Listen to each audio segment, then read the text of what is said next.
In any case, when I was 28, to make a long story short, some friends of mine gave me a copy of the Quran. And one night I was sitting in Diamond Heights, my apartment in Diamond Heights in San Francisco. I was working that time at the University of San Francisco. I was 27, 28 at that time, I can't remember. And I ran out of stuff to read, and I took this gift that my friends gave me and I began to read it. And I came to the first verse. Well, I opened the Quran, read the first page, then the second, and then very quickly, in the second surah, about 37 verses into the Quran, I came upon the story of mankind. And I have to admit, I read through it very quickly. It was about 9, 10 verses long, story of the first man and woman. And I recognized some of the details. It was similar to what I had learned when I was a child, but I noticed that there was something wrong. It was apparent to me that whoever authored this Quran, of course I wasn't a Muslim at the time, so I didn't have any idea who that was, whoever authored this Quran clearly did not understand the real meaning of the story, because they had obviously gotten the details confused. They didn't even understand the whole purpose of the story. And so I just read through it once, and then I read through it again, just to try to see what kind of point the author was making, and then I read through it a third time and a fourth, and then I realized this is something strange going on here.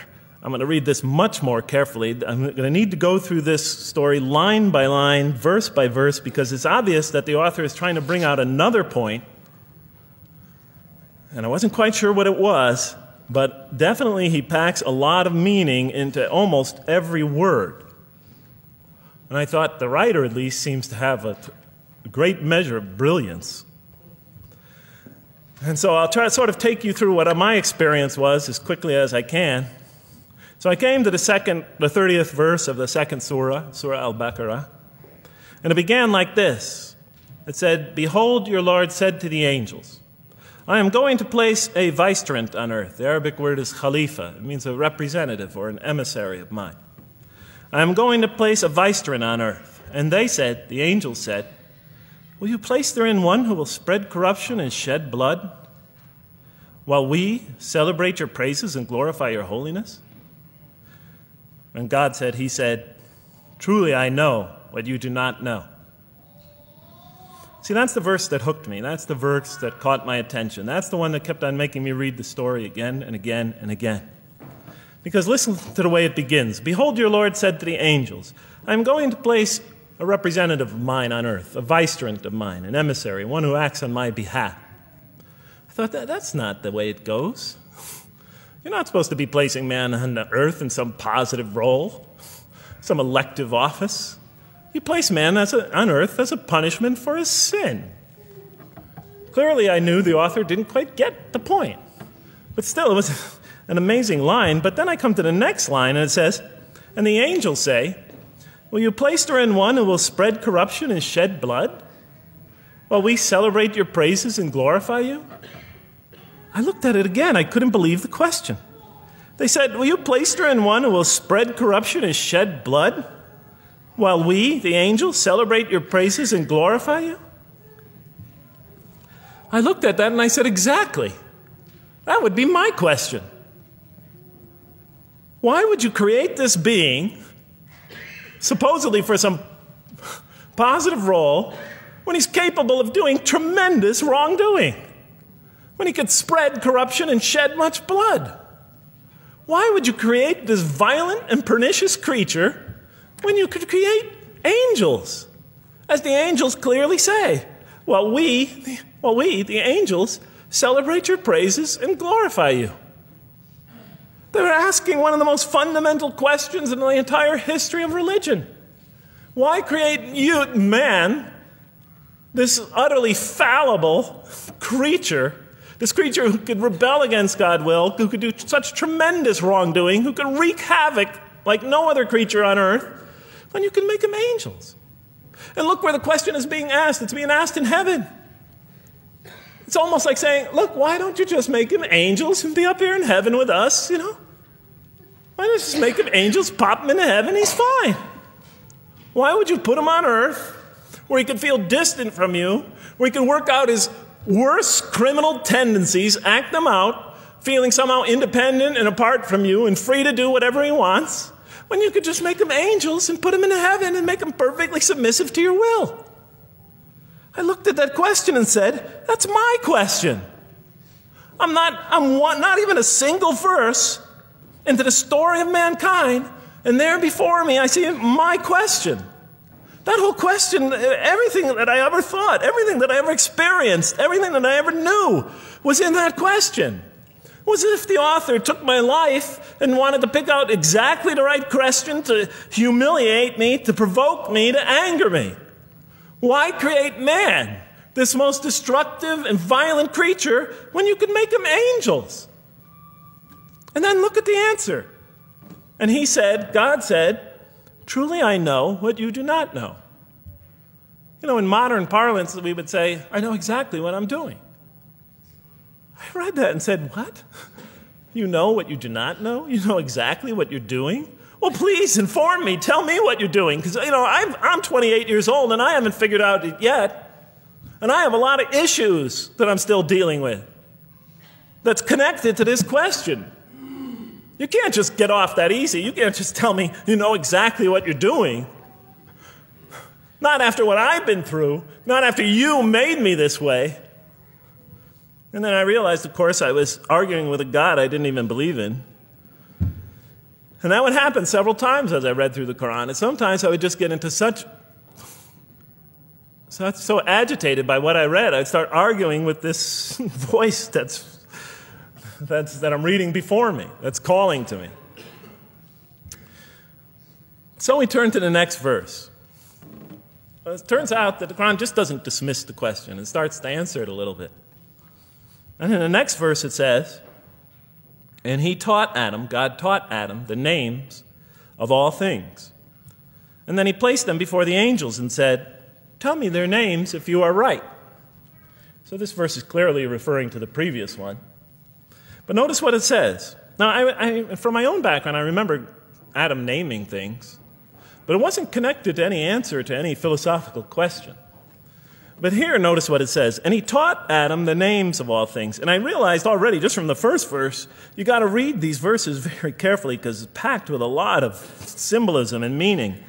And he taught Adam the names of all things. So here we see Adam is not only just a creature who knows how to name things, who's acquiring the gift of language, but he's also a learning creature. God is teaching him. Now right here, right in this verse, and it'll come even clearer in the subsequent verses, that the very first thing that the Quran is going to emphasize here is man's intellect. He is a learning creature. He is taught. And what is he taught? What is one of the great intellectual gifts he's given in response to the angel's question? The gift of language. Because through language, mankind could not only learn, but he could learn things not only through his own experience, but he could learn things that other people have experienced of times and places that are hundreds, thousands of years and miles separated from him. And so that all our knowledge becomes cumulative. Every generation learning from the generation before it. I'm learning today from authors I read from other sides of the world that may have existed 2,000 years ago. And so we all contribute to our collective learning and knowledge. And so I'll see later in the Quran, when the Quran will emphasize this again and again and again. Like in one verse it says, read in the name of your Lord who created. Created a man out of a tiny creature that clings. Read, it commands the reader. For your Lord is most bountiful. Why is he most bountiful? What great gift did he give you? For he taught man the use of the pen. And through it taught him what he otherwise could not know. And time again, the Quran will call upon man to use his intellectual faculties and swear by his intellectual faculties. And to use them correctly because they play a fundamental role in guiding him to truth.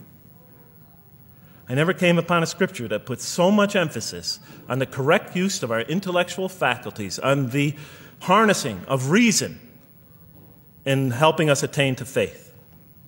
And he taught Adam the names of all things. And then he placed them before the angels and said, tell me their names if you are right. Okay, you have this objection, you have this natural question about this creation of mankind. Here, this mankind is this human being, this human creature is a learning creature. He has many intellectual gifts. Here, I'm going to place these things before you. Tell me their names if you are right about man. And what do the angels say? In the next verse they say, "Glory to you. We have no knowledge except what you have taught us. In truth, it is you who are knowing, the wise." They say this task, this intellectual test that's put before them is beyond their grasp. Notice what they emphasize. We have no knowledge. This would take knowledge. This would take an intellect that they don't possess. In truth, it is you who are knowing, the wise. You, God, it's easy for you. You have the knowing, the wise. You have knowledge. You have wisdom. But this would take knowledge and wisdom that is beyond us. And so in the next verse we read, and he said, "O Adam, tell them their names." And when he had told them their names, notice how it's just like it's nothing for him. For mankind, he has this phenomenal ability.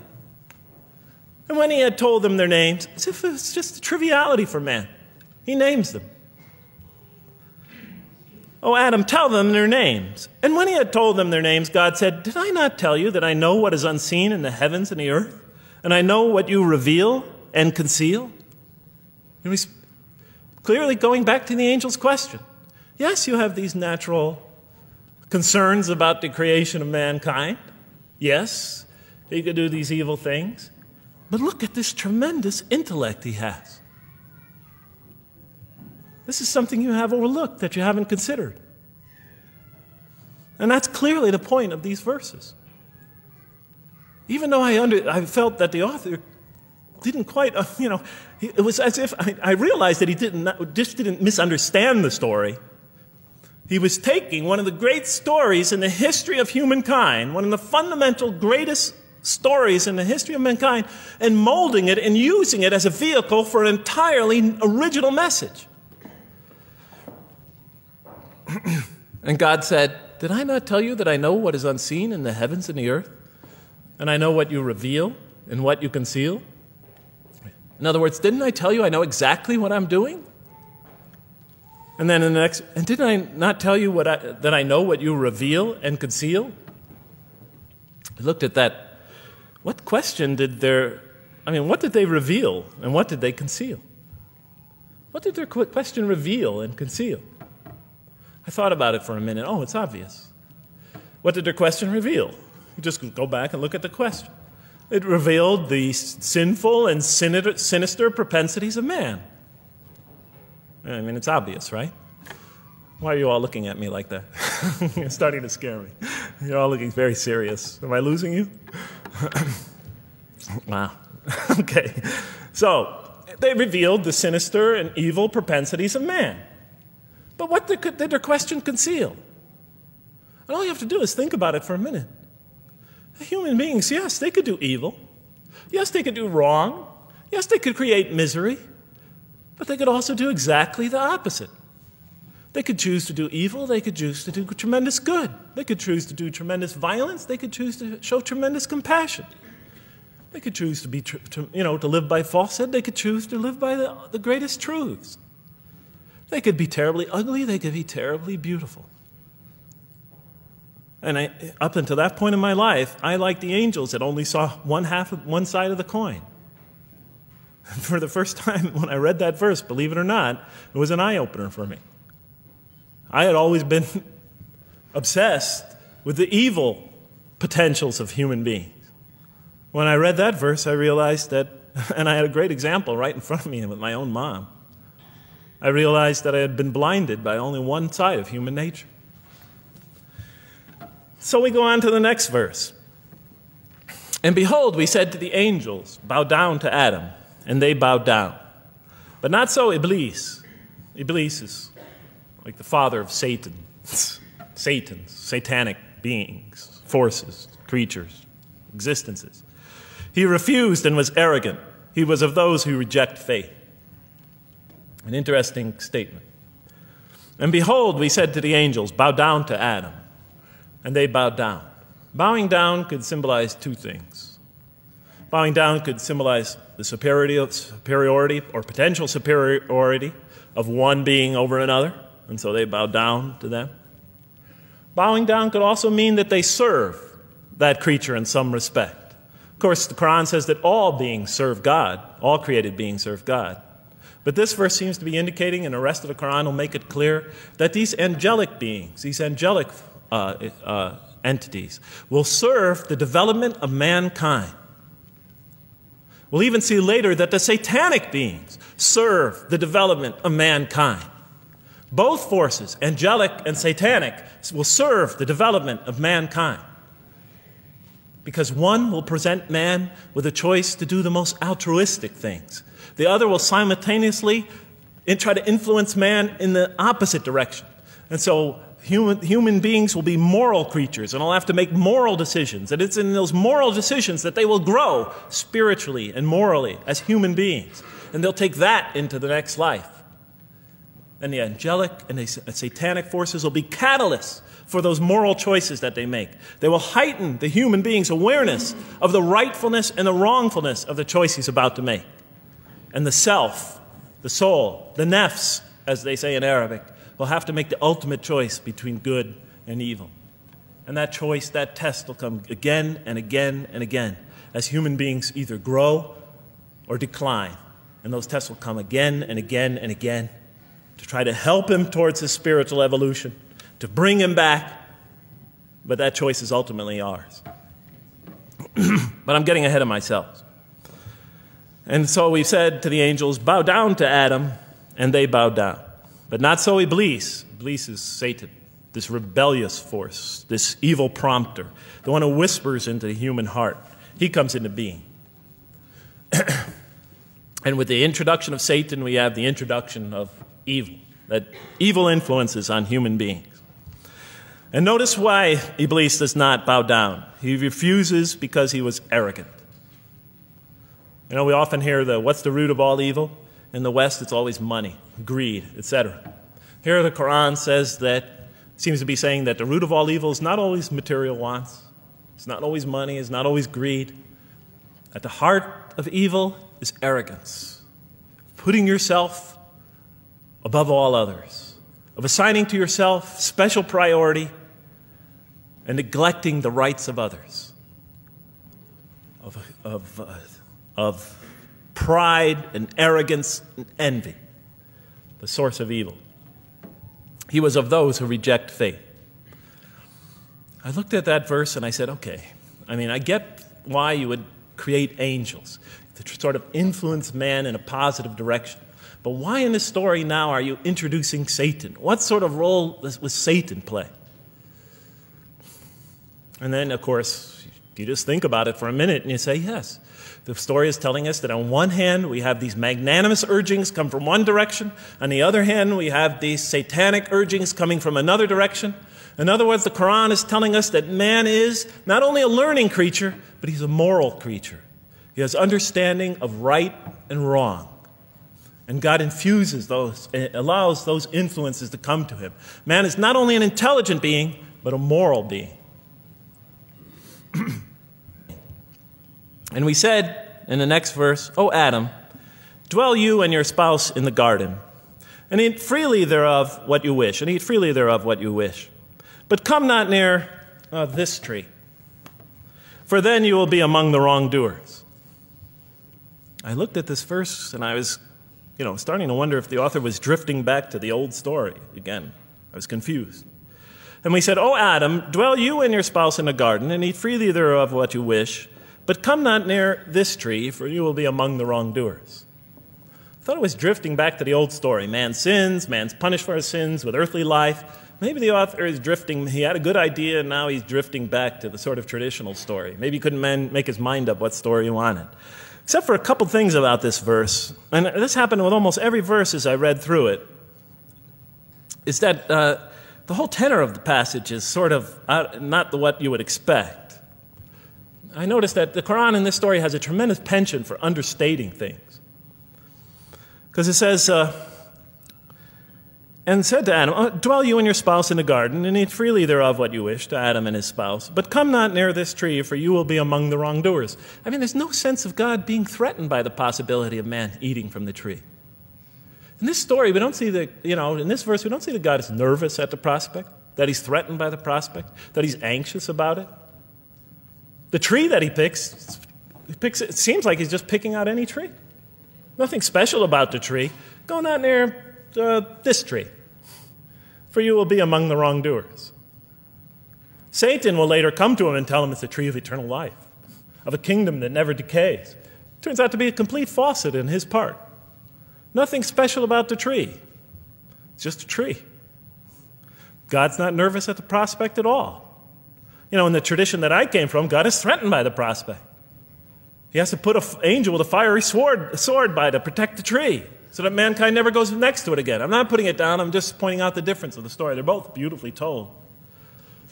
But he said, you know, has to guard the tree. Why? Because if they eat from it, they'll become gods like us. So this man, he already has a rebellious nature. Can you imagine if he eats from this tree? No, can't let him get near that tree. But here, just, you know, calmly says, you know, but if you do, you'll be among the wrongdoers. God is not worried about himself. It's just warning man, making it clear that if you do this, you've committed a wrongful deed. Again, the whole tenor of all these verses that you read through it is God knows exactly what he's doing. Okay, next verse. But Satan caused them to slip and expelled them from the state in which they were. And we said, go you all down, some of you being the enemies of others, and on earth will be your dwelling place and provision for a time. What? I said. I mean, you know, I was expecting now the rage, the anger, the violence, the jealousy. That's what I was expecting. Okay, they eat from the tree. Where's the rage, the violence? I'm going to punish you now. You're going to sweat on earth. And you're going to suffer, and you're going to stub your toe, and you're going to work, and you're going to labor. And you're going to die there for what you did. And where's the woman? All right? And the woman. All right? She's the one who's going to suffer the most. Right? She'll have to suffer labor pains and monthly cycles. Right? And bleeding and crying out when her children come into the world. And she'll scream out. And worst of all, the greatest humiliation, the man will rule over her. When he's obviously her intellectual inferior because she and the angels she and Satan seduced him, and he just bumbled along and committed a real, wrong deed. Well, I don't mean to make light of it. But the story is obviously different, though. No threat here. As a matter of fact, look at the way it says, O Adam, dwell you and your spouse in the garden, and eat freely thereof what you wish. But come not near this tree, for you will be among the wrongdoers. Then they make the mistake. But Satan caused them to slip and expelled them from the state in which they were. And we said, go all you down, some of you being enemies of others, will be adversaries of others. Some of you will be adversaries of each other, and on earth will be your dwelling place and provision for a time. This is not a deity losing it. If you look at it, I mean, on earth will be your dwelling place and provision for a time. That's not the words of a God that has lost, that is really extremely upset. On earth will be your dwelling place and provision for a time. But notice something else about this verse. I mean, when you read these verses for the first time, I don't know, maybe I'm nuts, and many people think I am. But when you read these verses for the first time, I mean, this is just so much that catches your attention. But Satan caused them to slip. I remember, I couldn't get that verse out of those words out of my head. Satan caused them to slip. To slip? The greatest sin in the history of the human race, and it's called a slip? In my culture, slip means, you just momentarily, for a fraction of a second, you lose your focus. It's not a big deal. My Uncle Bob used to always say to me, Jeff, I'm sorry I'm 5 minutes late, I slipped up. The understanding is it's no big deal. It's just a slip. That's what we say when we make a minor mistake. I slipped up. Don't worry about it. Never happen again. A slip, I said? Momentary loss of focus? The greatest sin in the history of humanity? Why we're all here? Why we're all suffering? Why we experience death? A slip? I didn't believe it. I went to my Arabian friends at that time. I didn't know any Arabic. They came to this verse. We went through it line by line. I said, now don't change any words. Just read them one at a time. But Satan made them, and I said, okay, this one right here. What does it mean? Tell me what that means. They looked at it, it says, slip. Slip. And expelled them from the state in which they were. A slip, I thought? But then maybe I was trying to force the traditional understanding, the traditional interpretation. Maybe it was just a slip. I mean, after all, they didn't commit murder. They didn't commit robbery, rape, pillaging, assault. They ate a couple of pieces of fruit. It's not the greatest sin in the history of humanity by any means. And then the next verse says, and then they were expelled from the state in which they were. Well, what state were they? Let's see now. Let's go back from where we started. First, mankind is being taught. We see he's an intellectual being. Then we show he's a moral being. Moral being means he's a being that's going to have to make choices. And then God gives him this choice. It's not a huge deal. It's not the gravest sin in the history of humanity by any means. It's minor by any standards. They make it, though. We see that God originally intended to put man on earth as his vicegerent. We see a period of preparation where he's being prepared intellectually, where he's growing as a moral creature. When does God finally put him on earth? What signals that he's ready to begin? He makes his first independent choice. It's not the worst deed in the history of humanity. It's minor on anybody's scale, but it shows that mankind is ready to act on his own, to be his own, to make his own choices, that God has empowered him to make choices, and he's ready to make them and carry them out and see them most often to their expected ends, if God wills. And that seems to be the only real significance of it. But I thought, maybe I'm getting this wrong. Maybe God just blows off into an angry rampage the next verse. So I look at the next one and it says, and then Adam received words from his Lord. And God turned to him mercifully, for he's oft returning, ever merciful. Well, if I had any doubts up till now that God is not enraged by what this has happened, that God hasn't prepared mankind for this choice, for what was eventually going to happen, that all this was preparation for mankind to begin his earthly sojourn in this famous allegory. If I had any doubts before now, I had them, certainly didn't have them after reading this verse.